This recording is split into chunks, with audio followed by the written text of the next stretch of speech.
नमस्ते दोस्तों, आपका मेरे YouTube चैनल एलिफाई नॉलेज में फिर से एक बार स्वागत है। मैं शिप्राज आपके लिए फिर से 5 छोटी सी जानकारी लेकर आ गई हूँ। तो आइए चलते हैं जानकारियों की ओर। पहला दोस्तों, नासा स्थायी चंद्रमा आधार की योजना बना रहा है। जी हाँ दोस्तों, स्थायी आधार का अर्थ है कि चांद पर अपना बेस। अमेरिका 2030 के आसपास चंद्रमा पर एक लंबी अवधि के मानव चौकी का निर्माण करना चाहता है। यहाँ चंद्र कक्षा में एक अंतरिक्ष स्टेशन से लेकर स्पेस हे फीवर से बचने के लिए सभी तकनीक की आवश्यकता होगी। अब तक का सबसे शक्तिशाली रॉकेट फ्लोरिडा में लॉन्च पैड पर बैठता है। एक इंटरकॉम पर दर्शकों की भीड़ उल्टी गिनती सुनती है, 4, 3, 2 और 1, और फिर रॉकेट के नीचे गड़गड़ाहट शुरू हो जाती है। कंपन पहले देखने वालों के पैरों के तलवे से होकर गुजरते हैं और फिर समुद्र की लहरें की तरह उनके शरीर से टकराते हैं। भाप और आग के जेट कंक्रीट से टकराते हैं और अचानक रॉकेट आकाश में विस्फोट कर रहा है। यह दृश्य 6 दशक पहले का हो सकता है या यह भविष्य में कुछ ही वर्षों का हो सकता है। आर्टेमिस मिशन के प्रक्षेपण से अमेरिका को उम्मीद है कि जल्द ही लोग चंद्रमा पर लौट आएंगे। 1960 के दशक के अपोलो लॉन्च के समान ही दिखाई देंगे, लेकिन यहीं पर समानताएं समाप्त होती है। नासा के स्टीव क्रिच कहते हैं, अपोलो कमाल का था, लेकिन इसमें से बहुत कुछ सिर्फ यह साबित करना था कि हम इसे कर सकते हैं। वे यह नहीं कहते कि यह महत्वपूर्ण नहीं है, लेकिन इस बार वे इसे इस तरह से काम करना चाहते हैं जो टिकाऊ हो और जो अगले कदमों की ओर ले जाए। दूसरे शब्दों में, यह केवल चांद पर वापस जाने के बारे में नहीं है। यह पहली झलक है कि मानव अंतरिक्ष अन्वेषण का एक सतत अभियान क्या हो सकता है।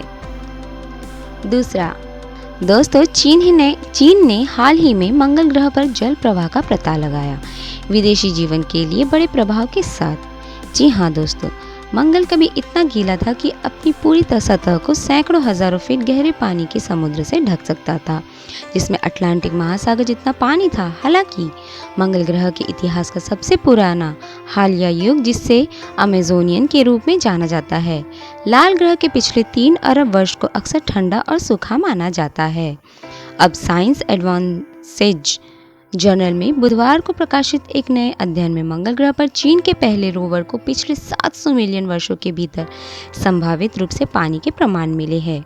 यहाँ पृष्ठभूमि है। हाल के निष्कर्ष बताते हैं कि तरल पानी एक बार अमेजोनियन इलाकों में बह सकता था, जैसे कि मंगल के उत्तरी तराई क्षेत्रों में ल्यूट क्रेटर। हालांकि ये तराई बड़े पैमाने पर धूल से ढकी हुई है, जिसे लाल ग्रह के ऊपर की कक्षाओं के लिए ब्रह्मांडीय प्रभावों द्वारा नष्ट किए गए प्राचीन नमूनों को छोड़कर किसी भी पानी से भरे खनिजों का पता लगाना मुश्किल हो सकता है। Chinese national academy of sciences के शोधकर्ताओं ने चीन के तियानवेन एक मिशन के जुरोंग रोवर से मंगल ग्रह तक के डेटा का विश्लेषण किया। रोवर 2021 में लाल ग्रह के उत्तरी निचले इलाकों में उतरा, विशेष रूप से दक्षिणी यूटोपिया प्लैनेटिया में। मंगल ग्रह पर एक ब्रह्मांडीय प्रभाव से सबसे बड़ा ज्ञात क्रेटर था। शोधकर्ताओं ने चमकीले टोन वाली चट्टान को देखा, जो उन्होंने सुझाव दिया कि ड्यूरी क्रस्ट है, जो एक कठिन परत है जो पानी की सतह पर या उसके पास खनिजों को जमा करती है।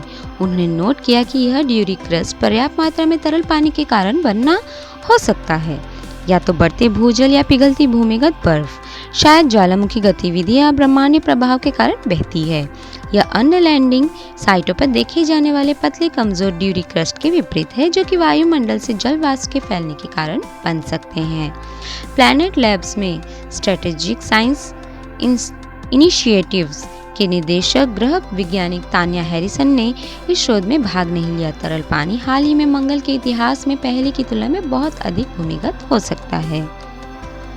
हालांकि जबकि इन चट्टानों में खनिजों में हाइड्रेटेड खनिज होते हैं, खनिज जिनमें उनकी संरचना में पानी के अणु होते हैं, इसका मतलब यह नहीं है कि इस क्षेत्र में कोई तरल पानी या बर्फ मौजूद है, जो नोट करना महत्वपूर्ण है। हैरिसन कहते हैं, कुछ साल पहले जुरोंग को लैंडिंग साइट के उत्तर पश्चिम में कुछ 100 किलोमीटर की दूरी पर एक बड़ी दफन बर्फ जमा की खोज की गई थी, लेकिन इस क्षेत्र में कोई भी वर्तमान मंगल ग्रह की कक्षा में 2 उपग्रहों पर जमीन मर्मज्ञ रडार उपकरणों के साथ नहीं मिला था।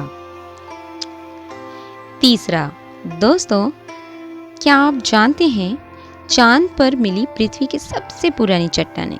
जी हाँ दोस्तों, वैज्ञानिकों ने चंद्रमा पर अब तक की सबसे पुरानी पृथ्वी की चट्टान की खोज की है। अपोलो 14 अंतरिक्ष यात्रियों द्वारा लौटाए गए चंद्र नमूने में लगभग 4 अरब साल पहले की पृथ्वी का थोड़ा सा हिस्सा हो सकता है। हेडियन अर्थ से इस संभावित अवशेष के बारे में शोध आज earth and planetary science letters journal में प्रकाशित हुआ है। नासा के solar system exploration research virtual institute के हिस्से centre for lunar science and exploration CLSE से जुड़े वैज्ञानिकों की एक अंतर्राष्ट्रीय टीम ने इस बात के सबूत पाए कि चट्टान को पृथ्वी से एक बड़े प्रभाव वाले क्षुद्र ग्रह या धूमकेतु द्वारा लॉन्च किया गया था। इस प्रभाव ने पृथ्वी के आदिम वातावरण के माध्यम से अंतरिक्ष में सामग्री को बंद कर दिया, जहां यह लगभग 4 अरब साल पहले चंद्रमा की सतह से टकराया था। बाद में चट्टान को अन्य चंद्र सतह सामग्री के साथ एक नमूने में मिलाया गया। टीम ने चंद्र रेजोलिथ में प्रभावकारी अंशों का पता लगाने के लिए तकनीक विकसित की, जिससे CLSE के प्रधान अन्वेषक डॉक्टर डेविड ए क्रिंग को लूनर एंड प्लैनेटरी इंस्टीट्यूट में यूनिवर्सिटी स्पेस रिसर्च एसोसिएशन के वैज्ञानिक को चुनौती देने के लिए प्रेरित किया गया। चंद्रमा पर मिला उनको पृथ्वी का टुकड़ा। रिसर्च साइंटिस्ट जेरेमी बेलुची और प्रोफेसर अलेक्जेंडर नेमचिन के नेतृत्व में Swedish museum of natural history और ऑस्ट्रेलिया में कर्टिन यूनिवर्सिटी में काम करने वाली टीम के सदस्य चुनौती के लिए तैयार हुए। उनकी जांच का नतीजा क्वार्टज, फेल्ड्स्पार और जैक्रोन से बना चट्टान का 2 ग्राम टुकड़ा है, जो आमतौर पर पृथ्वी पर पाए जाते हैं और चंद्रमा पर अत्यधिक असामान्य होते हैं। चट्टान के टुकड़े के रासायनिक विश्लेषण से पता चलता है कि यह चंद्रमा की विशेषता को कम करने और उच्च तापमान की स्थिति के बजाय स्थिर तापमान पर एक स्थलीय जैसे ऑक्सीकृत प्रणाली में क्रिस्टलीकृत होता है। डॉक्टर क्रिंग कहते हैं कि यह एक असाधारण खोज है जो प्रारंभिक पृथ्वी की एक बेहतर तस्वीर को चित्रित करने में मदद करती है और बमबारी ने हमारे ग्रह को जीवन की शुरुआत के दौरान संशोधित किया है। चौथा, दोस्तों एक ऐसा QR कोड निकला है जिसे आप खा भी सकते हैं और जो एडिबल है और आपको खाने की गुणवत्ता के बारे में बताता है। जी हाँ दोस्तों, छोटी खाद्य QR कोड तकनीक नकली दवाओं से कैसे निपट सकती है और नकली विस्की भी इसमें शामिल है। सुनिश्चित करें कि आप जो दवा लेने जा रहे हैं वह असली है या नकली। जल्दी आपके स्मार्टफोन का त्वरित स्कैन दूर हो सकता है। संयुक्त राज्य अमेरिका और दक्षिण कोरिया के शोधकर्ताओं ने एक खाद्य कोड विकसित किया है जो वे कहते हैं कि जालसाजी की बढ़ती समस्या का मुकाबला करने में महत्वपूर्ण भूमिका निभा सकता है। इस नई तकनीक का विवरण, जिसे पर्ड्यू विश्वविद्यालय और दक्षिण कोरिया में राष्ट्रीय कृषि विज्ञान संस्थान के बायोमेडिकल इंजीनियरों द्वारा विकसित किया गया था, इस साल की शुरुआत में ACS सेंट्रल साइंस पत्रिका में प्रकाशित हुआ है।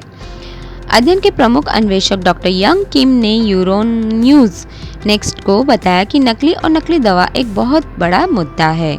हालांकि यह कोई सामान्य नहीं है। महामारी और ऑनलाइन फार्मेसियों में तेजी के बीच यह मुद्दा बढ़ रहा है, जिनमें से एक बड़ी संख्या बिना लाइसेंस के है।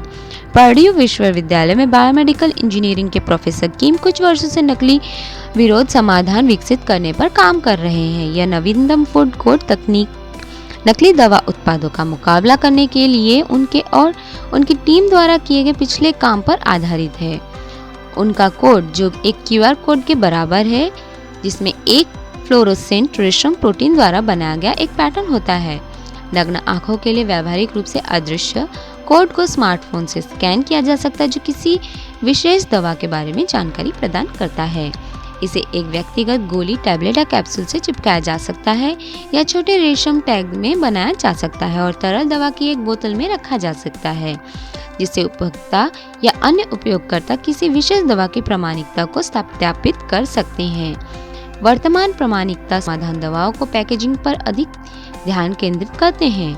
इनमें पैकेजिंग पर बारकोड या QR कोड प्रिंट करना, उन पर RFID टैग लगाना और छेड़छाड़ रोधी उपकरणों का उपयोग करना शामिल है।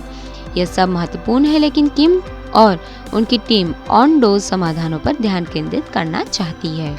व्यक्तिगत खुराक स्तर पर प्रमाणन, इसका मतलब है कि हमारा सुरक्षा टैग या तकनीक व्यक्तिगत गोली या दवा के साथ एकीकृत है, उन्होंने कहा, जिससे प्रतिलिपि बनाना और पुनः उत्पन्न करना मुश्किल हो सकता है।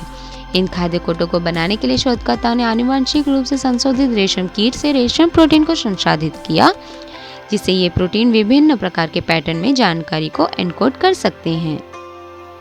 5वां, दोस्तों, आप इससे पहले आपने अगर मेरा वीडियो देखा है तो आपको एक ओमुआ के बारे में बताया जो वह अंतरिक्ष में तैर रही है। दोस्तों, वैज्ञानिकों का कहना है कि रहस्यमय ओमुआ वस्तु एक विदेशी अंतरिक्ष यान हो सकती है। जी हाँ दोस्तों, जब से 2017 के अंत में रहस्यमय अंतरिक्ष वस्तु को सूरज से टकराते हुए देखा गया था, तब से वैज्ञानिक ओमुआ पर हैरान है। इसकी उच्च गति और इसके असामान्य प्रक्षेपवक्र को देखते हुए लाल स्टेडियम के आकार का जो कुछ भी है वह स्पष्ट रूप से हमारे सौरमंडल के बाहर से आया था व्यवस्था, लेकिन इसका चपटा लंबा आकार और जिस तरह से ये सौरमंडल के माध्यम से अपने रास्ते में तेजी लाता है वह इसे पारंपरिक क्षुद्र ग्रह और धूमकेतुओं से अलग करता है। अब हार्वर्ड के शोधकर्ताओं की एक जोड़ी इस संभावना को बढ़ा रही है कि ओमुआ एक विदेशी अंतरिक्षयान है, जैसा कि way the astrophysical journal letters में 12 नवंबर को प्रकाशित होने वाले एक पेपर में कहते हैं। वस्तु एक पूरी तरह से परिचालन जांच हो सकती है जो जानबूझकर पृथ्वी के आसपास के क्षेत्र में एक विदेशी सभ्यता द्वारा भेजी गई हो सकती है। शोधकर्ता एक मुश्त दावा नहीं कर रहे हैं कि एलियंस ने ओमुआ भेजा है, लेकिन जिस तरह से इंटरस्टेलर ऑब्जेक्ट ने सूर्य को गोली मार दी, उसके सावधानीपूर्वक गणितीय विश्लेषण के बाद वे कहते हैं कि ओमुआ एक अंतरिक्षयान हो सकता है जिसे इसकी सतह पर प्रकाश गिरने से अंतरिक्ष के माध्यम से धक्का दिया जा सकता है, या जैसा कि वे इसे कागज में डालते हैं, एक कृत्रिम मूल की रोशनी। ऐसा अंतरिक्षयान हमारे रास्ते किसने भेजा होगा और क्यों? हार्वर्ड के खगोल विज्ञान विभाग के अध्यक्ष और पेपर के सहलेखक एवी लोएब ने एक ईमेल में एनबीसी न्यूज में को बताया, बिना अधिक डेटा के ओमुआ के पीछे उद्देश्य का अनुमान लगाना असंभव है। यदि ओमुआ एक रोशनी है तो उन्होंने कहा, एक संभावना यह है कि इंटरस्टेलर स्पेस में तैर रहा था जब हमारा सौरमंडल इसमें भाग गया, जैसे जहाज समुद्र की सतह पर एक बोया से टकरा रहा था। अर्थलिंक्स ने हमारे स्वयं के सरल और संचालित लाइट सेल लॉन्च किए हैं और लोएब बेक्रू स्टारशॉट का एक सलाहकार है जो एक पहले जो छोटे लेजर संचालित लाइट सेल क्राफ्ट के बेड़े को निकटतम स्टार सिस्टम में भेजने की योजना बना रही है, लेकिन तकनीक अपनी प्रारंभिक अवस्था में है, कम से कम यहाँ पृथ्वी पर। तो दोस्तों, आपको ओमुआ के बारे में क्या लगता है, आप मुझे ज़रूर बताइएगा और मेरे इस वीडियो को लाइक शेयर सब्सक्राइब करना ना भूलिए। नई वीडियो पाने के लिए आप बेल नोटिफिकेशन को भी प्रेस करना ना भूलिएगा। Thank you.